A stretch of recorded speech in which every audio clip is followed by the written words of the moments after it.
So you get signed, and which one of you sort of reads the contracts and make sure we've got the publishing is settled and we got our right royalties and we the business element. Who handles this? Oh, That Monique, first yours. contract, Yeah. none of us. Oh, okay.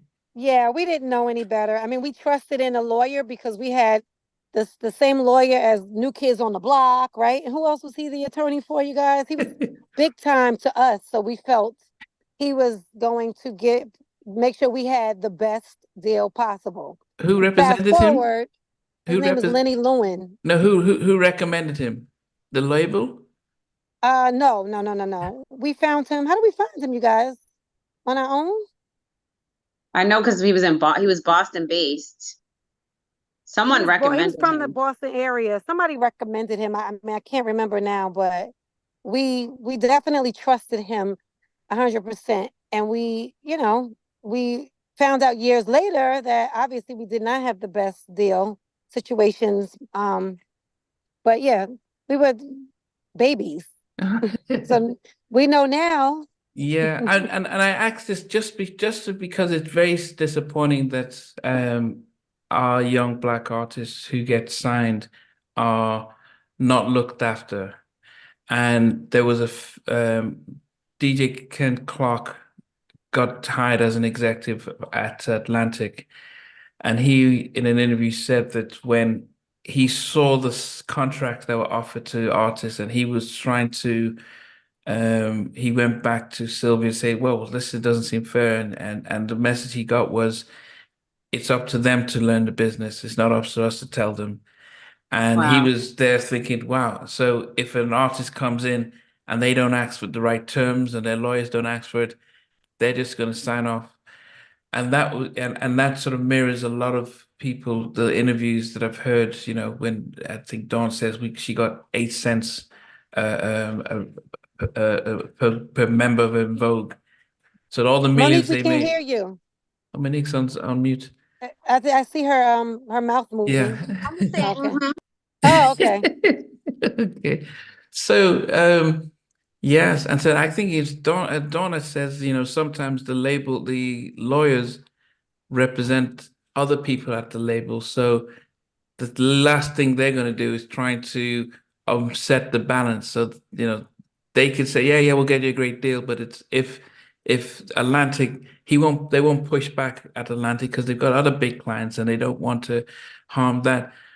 But unfortunately, most of you guys will not think you just want to sing and record and be in the videos. I guess the money side. just so happy. Yeah.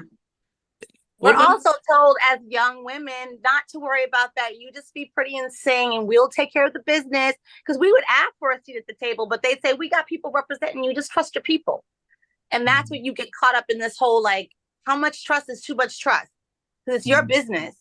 And what a lot of artists don't realize is that budget that they give you is recoupable. So every limo ride, every pair of sneakers, every rent check that's sent out, you have to pay that back. It's not yours. Yeah. Even your advance is recoupable. So you think you're getting $100,000 advance, which we never saw anything like that, by the way. But whatever they give you, you have to give that back. I don't think artists all know that. No.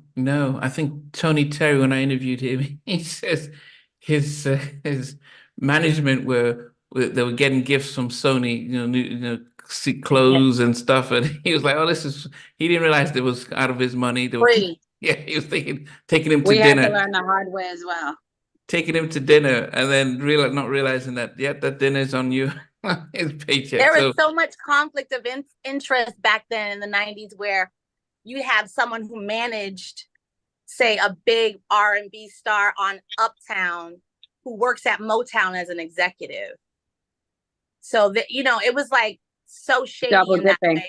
Yeah. And then they're charging you for things you never bought or never did or rides you never took because they're trying to hide their artists and what they've sold and what they bought. So it's just so shady. I don't even know. Yeah, it's a pity that your name was so linked to the shades. I guess you'll bring it up.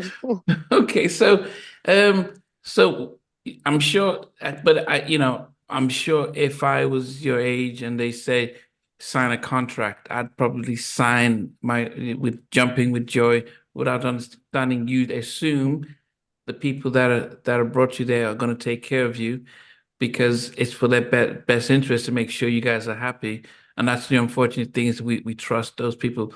What about those ladies, the managers, the people who says, we've got you signed. Did they not know, understand, like, I'm going to look after my clients and make sure that they're taken care of?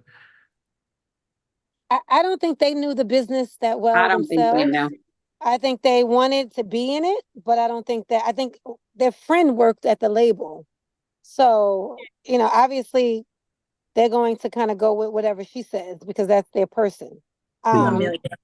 Yeah, so I don't think that they did anything intentional by not knowing. I think they just were not informed. Like they probably should have did a little more research, but Mhm. you know, I think we were all new to it. They weren't Mm, experienced managers. They had never managed anyone before. yeah. That was their first time, you know, dealing with a record label. I mean, it got so bad to the point where eventually we did part ways with them because of it, because a lot of people at the labels didn't even want to deal with them because they were so inexperienced and it Very was nonchalant. frustrating. Yeah, it was frustrating for the people at the label as well. Yeah, I mean, what happens when, okay, so we sort of understand, and actually not too dissimilar to SWV, they had management as well, but what happens when you are recording your first album with Atlantic? Who are they putting you in the studio with to record the album? Oh, we were in the studio with a producer called Craig King, who was amazing. He did a few songs. We were with another producer out of Atlanta, Alton Wokey Stewart. We Oh, did a yeah, few yeah, songs. yeah. Auntie Walker to Yeah, it. So if you think of Keep Sweats, Make You Sweat, he did it alongside Timmy yeah, Gatley. Yeah, yeah. yeah, yeah. He was great. Oh, we Prince Marky D, Wow, was he with Corey I think, Rooney or right? just by himself? No, by itself, by Yeah, itself, by Okay, itself. by because he did itself. Real Love and for Mary. Okay. Yeah, he was awesome. Who else did we work with for Atlantic, you guys? I think Craig King Um, and Wokey did most of the album, right? Yeah, I think that's pretty much it for mm, the Atlantic album. So yeah, how did you feel the album came out? We loved it. We had it big was great. records. It was We had it was really big. mature.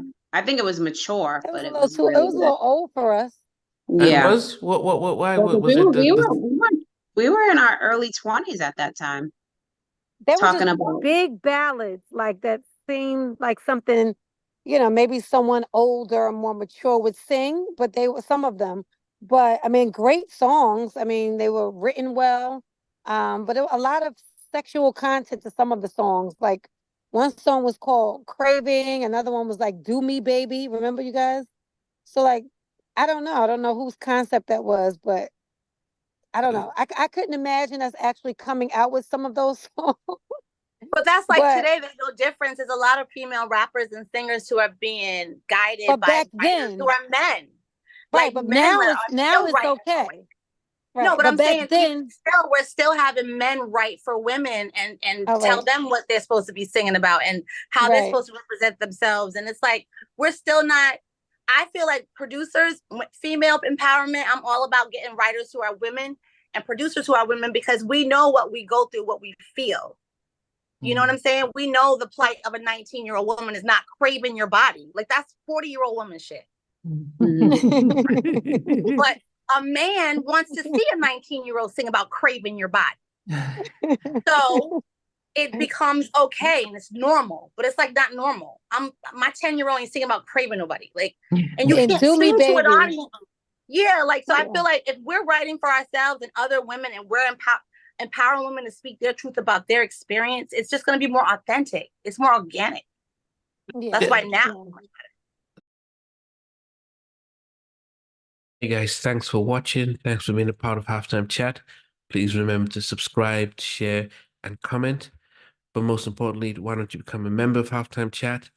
We've got amazing videos, amazing perks, and being able to support the channel. But anyway, thanks for watching. Take care. I never participated in that kind. And somewhere in between. For even loving us, on which I didn't miss you with.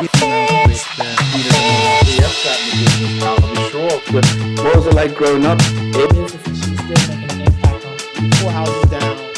I have a couple of pieces. Trying to get this one and that one. That works for you, but just for me, No, okay, you okay. They don't understand what Jonas Boys and men and all spirits. Play it. And all these guys, they all work together. I mean, I love all different genres.